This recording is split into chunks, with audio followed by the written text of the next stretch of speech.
So the protagonist is Danny, played by Florence Pugh, who Florence Pugh is out of new actresses is one of my favorites of like actresses who've really only been in the mainstream popularity of the last 2 years. She's one of my favorites.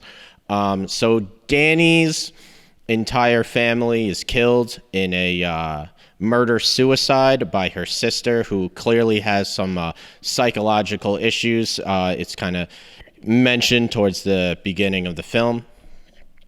And after that, her boyfriend, Christian, who was planning on breaking up with her, they kind of have a loveless relationship, stays with Danny out of like a sense of obligation of I can't really break up with this girl because, you know, her entire family just died, and it's out of obligation to like make her feel better, but he clearly does want out, and he doesn't even seem all that upset about it, about her family dying. So she finds out that he's made this plan to go to Sweden to this guy sucks. Let's be honest. And he sucks, just sucks. and he's the worst.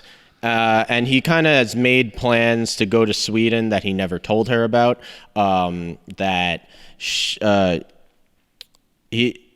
He's with his anthropologist friends, and they're going to basically like have their college thesis, their PhD thesis, and also they're doing it's like a bros trip. And it's like a bros trip because one of the guys is not an anthropologist. He's kind of just there, like along for the ride to like try to bang Swedish women, basically. Right. And they're in this village that it's called the Horga. And then the movie gets really weird. Not that it wasn't weird to start, but it gets really weird where you see this Horga village where everything is really different than what we believe in.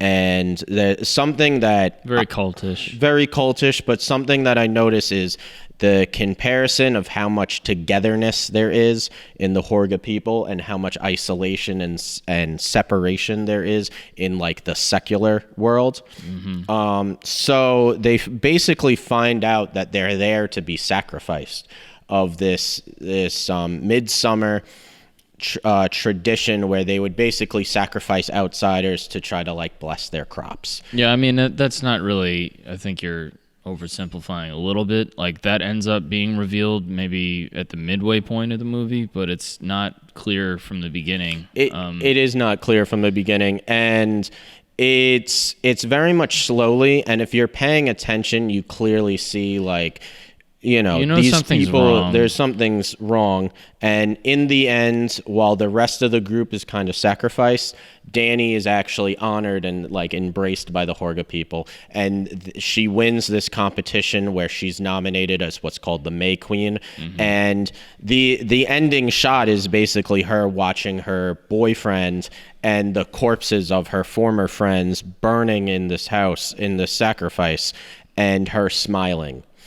And it's framed as like a triumph for Danny.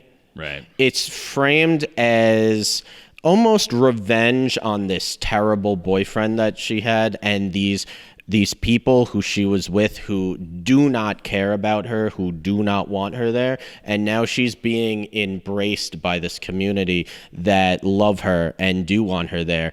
And I don't want to say the movie is like pro-cult because it definitely isn't, but it is that like two extremes of, and you could see why someone in Danny's position who really has no one would join a cult. Which is always it's always the most vulnerable Yes. people who are joining cults.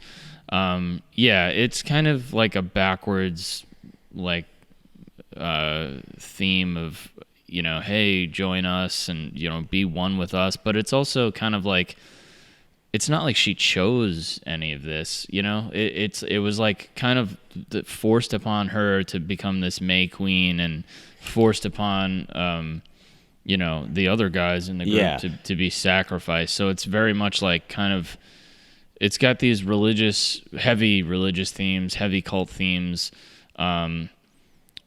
And yeah, I don't know. I don't really know what the main point of this movie is, to be honest. I do.